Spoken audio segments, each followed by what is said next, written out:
Olá, eu sou o professor Lucas Neto. Sejam bem-vindos a mais um programa Escola Bíblica no seu lar. Hoje nós vamos estudar a lição de número 10, que tem como título A Missão Social da Igreja. Dentro deste tema nós vamos falar sobre 3 assuntos. E o primeiro deles será o cuidado de Deus para com os pobres. Em segundo lugar, exemplos da igreja primitiva. E em terceiro lugar, a fé sem as obras é morta. Vamos então dar início à nossa aula de hoje. A missão social da igreja se reveste de uma das mais belas ações desta própria igreja. Não só no sentido coletivo, mas também individual de cada cristão. Nesta lição estudaremos sobre a definição de missão social, a sua ordenança por Jesus para a igreja local, as consequências das ações sociais, os exemplos de obras sociais realizadas pela igreja primitiva e a visão de Tiago de que a fé sem obras é morta. Item número 1 da lição, cuidado de Deus para com os pobres. Definição da missão social da igreja.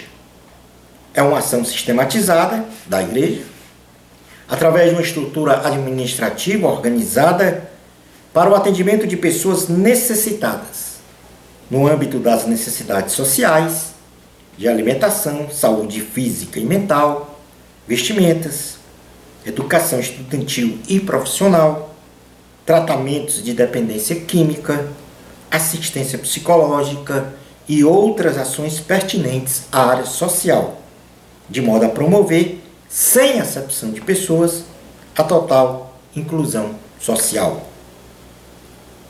A missão social é uma ordenança de Jesus à igreja.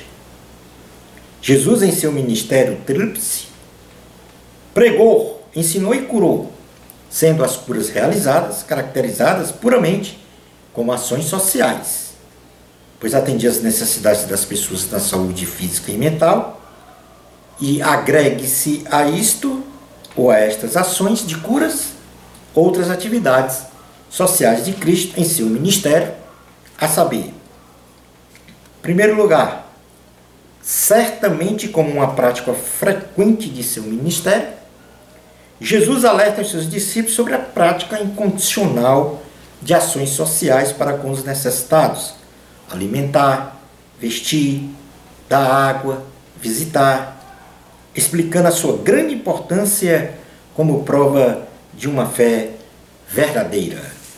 No Evangelho de Jesus, segundo escreveu Mateus, no capítulo 25, do versículo 31 ao 46, nós temos exatamente esta caracterização da importância das obras sociais no ministério de Jesus. Diz assim a palavra: quando vier o Filho do Homem na sua majestade, todos os anjos com ele, então se assentará no trono da sua glória. E todas as nações serão reunidas em sua presença, e ele separará uns dos outros como o pastor separa dos cabritos as ovelhas. E porá as ovelhas à sua direita, mas os cabritos à esquerda. Então dirá o rei aos que estiverem à sua direita: vinde, benditos de meu Pai, entrai na posse do reino que vos está preparado desde a fundação do mundo. Porque tive fome e me destes de comer, tive sede e me destes de beber, era forasteiro e me hospedastes, estava nu e me vestistes, enfermo e me visitastes, preso e fostes ver-me. Então perguntarão justos: Senhor, quando foi que te vimos com fome e te demos de comer? Ou com sede te demos de beber? E quando te vimos forasteiro e te hospedamos? Ou nu e te vestimos? E quando te vimos enfermo ou preso e te fomos visitar? O rei, respondendo, lhes dirá: em verdade vos afirmo que sempre que o fizestes a um deles, meus pequeninos irmãos, a mim o fizestes. Então o rei dirá também aos que estiverem à sua esquerda: apartai-vos de mim, malditos, para o fogo eterno, preparado para o diabo e seus anjos. Porque tive fome e não me destes de comer, tive sede e não me destes de beber, Sendo forasteiro, não me hospedaste. Estando nu, não me vestistes. Achando-me enfermo e preso, não foste ver-me. E eles lhe perguntarão: Senhor, quando foi que te vimos com fome, com sede, forasteiro, nu, enfermo ou preso e não te assistimos? Então lhes responderá: em verdade vos digo, que sempre que os deixastes de fazer a um destes mais pequeninos, a mim o deixastes de fazer. E irão estes para o castigo eterno, porém os justos para a vida eterna. O ministério de Jesus era sustentado pelos recursos financeiros doados pelas mulheres, que também tinha como objetivo assistir aos pobres em suas necessidades. Lá no Evangelho de Jesus, segundo escreveu João, no capítulo de número 13, versículo 29, diz assim a palavra do Senhor: pois como Judas era quem trazia a bolsa, pensaram alguns que Jesus lhe dissera: compra o que precisamos para a festa, ou lhe ordenara que desse alguma coisa aos pobres. Jesus, em 2 ocasiões, preocupado com o estado faminto das pessoas, multiplicou milagrosamente pães e peixes para saciar a fome de uma grande multidão. Infere-se que Jesus, por suas ações em seu ministério, ordenou sumariamente que aqueles que se colocassem à disposição de fazer parte de seu ministério se dedicassem aos cuidados espirituais e materiais de todos aqueles que tivessem necessidades. A missão social, ela é agradável a Deus. A vontade de Deus é que não haja em nosso meio pessoas pobres. E isso está escrito em Deuteronômio, capítulo 15. Lá no Antigo Testamento, nós podemos, então, ler no livro de Deuteronômio, capítulo 15, versículos 7 ao 11, o seguinte: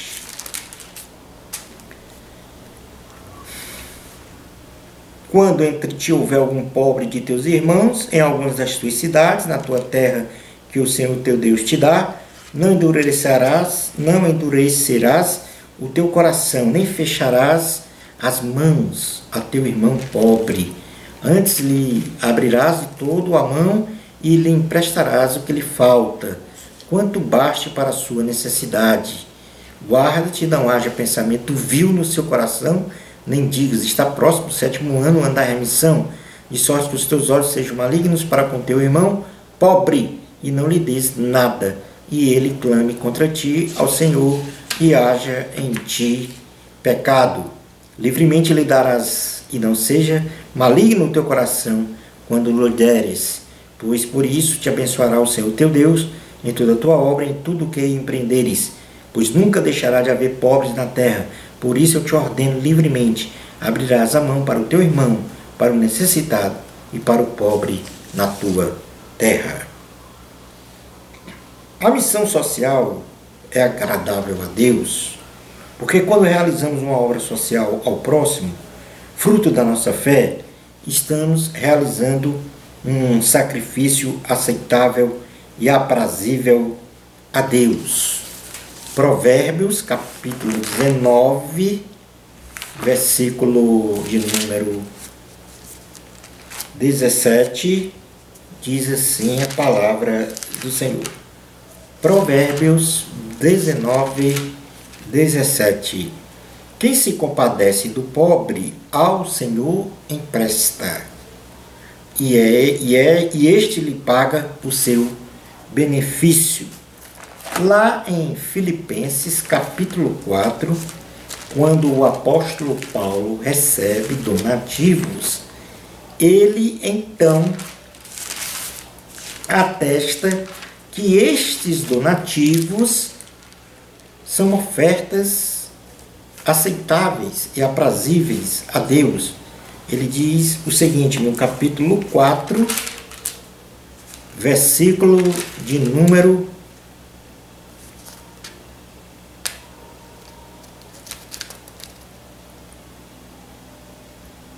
18, quando ele diz assim, Filipenses 4, 18, recebi tudo e tenho abundância, estou suprido, desde que Epafrodito me passou as mãos, o que me veio de vossa parte, como aroma suave, como sacrifício aceitável e aprazível a Deus. E o meu Deus, segundo a sua riqueza em glória, há de suprir em Cristo Jesus cada um de vossas necessidades. Ora, ao nosso Deus e Pai seja glória pelos séculos dos séculos. Amém. Ou seja, quando ele recebeu ajuda da igreja, ele então disse que esta ajuda, esta obra social, era como aroma suave, como um sacrifício aceitável e aprazível a Deus. As consequências das realizações das obras sociais pela igreja. Em primeiro lugar, ela promove a nossa satisfação em ajudar o próximo e o bem-estar de nossa saúde física e mental. Isso está em Provérbios, capítulo de número 11, versículo 17, que diz: o homem bondoso faz bem a si mesmo, mas o cruel a si mesmo se fere. Em segundo lugar, ela promove as obras sociais pela igreja, promove a nossa prosperidade física e espiritual. Ainda neste capítulo 11 de Provérbios, versículos 24 e 25, diz: a quem dá liberalmente, ainda se lhe acrescenta mais e mais. Ao que retém mais do que é justo, ser-lhe-á em pura perda. A alma generosa prosperará, e quem dá a beber será dessedentado. Promove também a nossa felicidade e proteção sob a guarda de Deus em todos os aspectos da nossa vida. E isso nós podemos ler no Salmo de número 41, versículo 1 ao 3. Salmo de número 41, versículos 1 ao 3 diz: bem-aventurado que acode ao necessitado, o Senhor o livra no dia do mal, o Senhor o protege, preserva-lhe a vida e o faz feliz na terra. Não o entrega à discrição dos seus inimigos. O Senhor o assiste no leito da enfermidade. Na doença, tu lhe afofas a cama. Portanto, aqui, como última consequência da realização das obras sociais pela igreja, ela promove a glorificação de nosso Deus. Na segunda carta aos Coríntios, capítulo de número 9, versículos 10 ao 14, diz assim a palavra do Senhor. Segunda carta aos Coríntios, capítulo de número 9, versículos 10 ao 14. Ora, aquele que dá semente ao que semeia e pão para alimento também suprirá e aumentará a vossa sementeira e multiplicará os frutos da vossa justiça, enriquecendo-vos em tudo para toda generosidade, a qual faz que por nosso intermédio sejam tributados graças a Deus. Porque o serviço desta assistência não só supre a necessidade dos santos, mas também redunda em muitas graças a Deus, visto como na prova desta ministração glorificam a Deus pela obediência da vossa confissão quanto ao Evangelho de Cristo e pela liberalidade com que contribuís para eles e para todos. Enquanto oram eles a vosso favor, com grande afeto, em virtude da superabundante graça de Deus que há em vós, graças a Deus pelo seu dom inefável. Alguns exemplos da igreja primitiva. Muitos são os exemplos da missão social, de forma prática, na igreja primitiva, a saber. A primeira delas foi a instituição dos diáconos, para cuidar da assistência social às viúvas e aos pobres. Também, ainda como exemplo da igreja, nós temos a ajuda da igreja de Antioquia aos irmãos da Judéia, que passavam um período de grande fome, conforme profetizara o profeta Ágabo. Temos também a ajuda das igrejas da Macedônia e da Acaia aos pobres, da igreja de Jerusalém. E outro exemplo é a ajuda da igreja de Corinto aos necessitados da Judéia. Portanto, nós temos diversos exemplos da igreja primitiva em que eles se ajudavam mutuamente, no sentido de obra social. E, portanto, estas ajudas eram um costume permanente, se realizavam de forma frequente, demonstrando então esta missão social da igreja. Passemos agora a estudar o item 3 da lição: a fé sem as obras é morta. Uma pergunta intrigante sobre fé e obras é a seguinte: a salvação se dá somente pela fé ou pela fé mais as obras? Alguns dizem que Paulo, em seus escritos, afirma que é pela fé, e que Tiago, em seus escritos, diz que a salvação é pela fé mais as obras. Vamos então responder a esta questão na visão bíblica. E vamos ver primeiro a visão de Tiago. Portanto, eu vou ler aqui Tiago, capítulo 2, carta de Tiago, no seu capítulo de número 2. Eu vou ler toda a sequência e depois vou estratificar o que ele aqui colocou com relação a esta visão sobre salvação pela fé. Tiago, capítulo 2, versículos do 17 ao 26, diz assim: assim também a fé, se não tiver obras por si, só está morta. Mas alguém dirá: tu tens fé e eu tenho obras. Mostra-me essa tua fé sem as obras, e eu com as obras te mostrarei a minha fé. Crês tu que Deus é um só? Fazes bem. Até os demônios creem, tremem. Queres, pois, ficar certo, ó homem insensato, de que a fé sem as obras é inoperante? Não foi por obras que Abraão, nosso pai, foi justificado, quando ofereceu sobre o altar o próprio filho Isaque? Vês como a fé operava juntamente com as suas obras. Com efeito, foi pelas obras que a fé se consumou e se cumpriu a escritura, a qual diz: ora, Abraão creu em Deus e isso lhe foi imputado para a justiça, e foi chamado amigo de Deus. Verificais que uma pessoa é justificada por obras e não por fé somente. De igual modo, não foi também justificado por obras a meretriz Raabe, quando acolheu os emissários e os fez partir por outro caminho? Porque assim como o corpo sem espírito é morto, assim também a fé sem obras é morta. Nesta passagem, Tiago nega a crença que uma pessoa possa ter uma fé genuína em Jesus Cristo sem produzir boas obras. Tiago também assevera claramente que quem tem fé em Jesus Cristo tem uma vida transformada. Tiago não diz que a justificação de uma pessoa se dá pela fé mais as obras.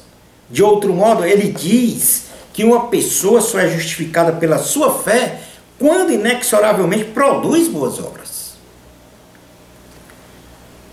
Passemos então aqui a ver a visão de Paulo sobre a salvação pela fé. E essa visão de Paulo, ela é mais estratificada nas suas cartas. E, por exemplo, na carta aos Romanos, ele fala categoricamente que a justificação do homem para a salvação é pela fé em Jesus Cristo e não pelas obras. Já na carta aos Gálatas, ele diz que a lei serviu de referencial para nos conduzir a Cristo, a fim de que fôssemos justificados pela fé.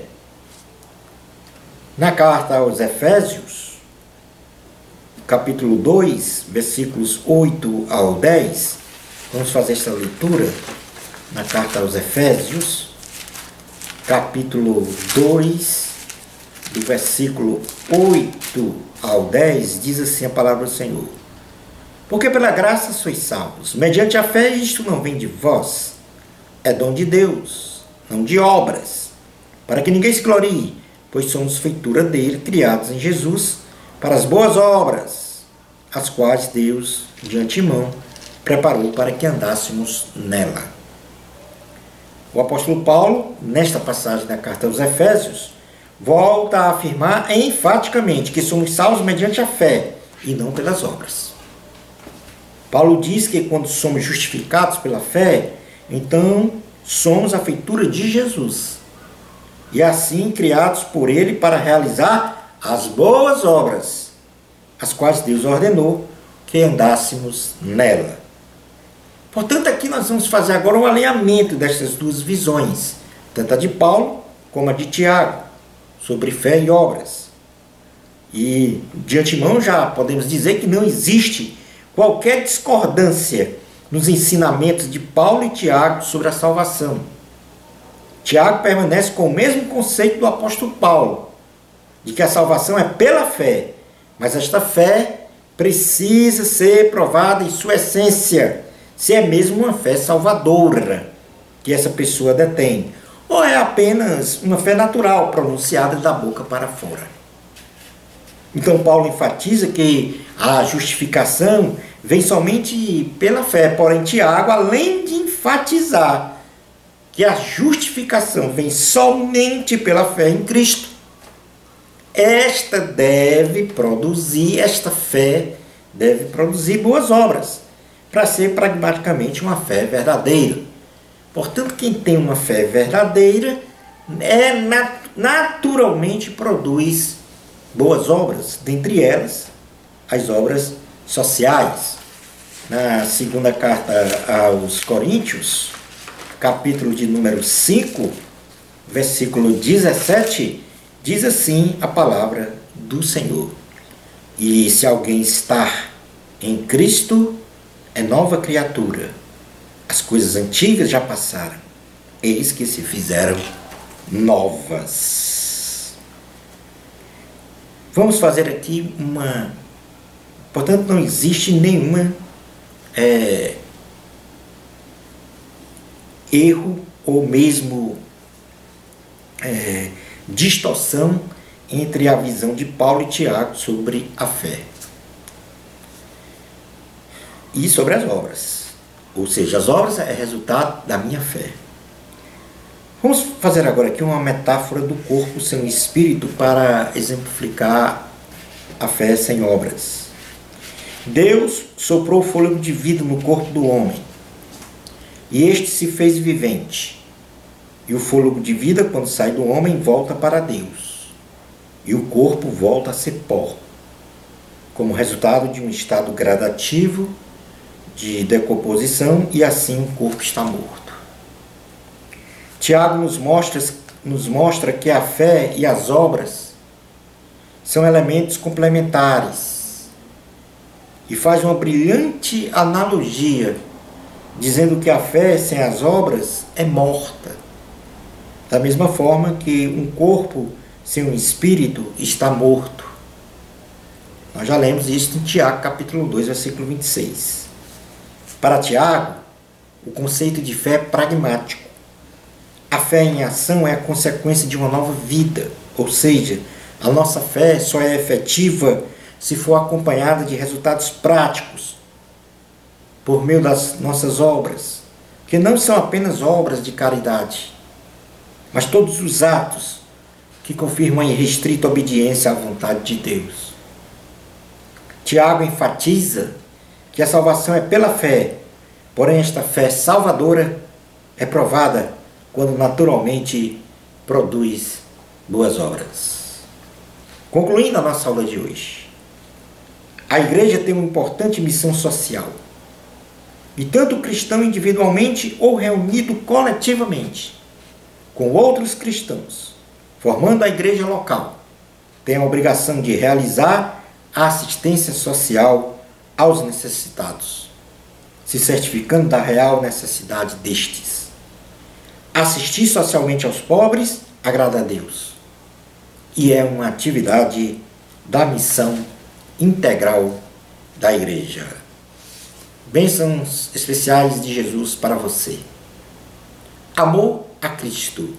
A glória é de Deus. Até o nosso próximo programa Escola Bíblica no seu lar, se Deus permitir.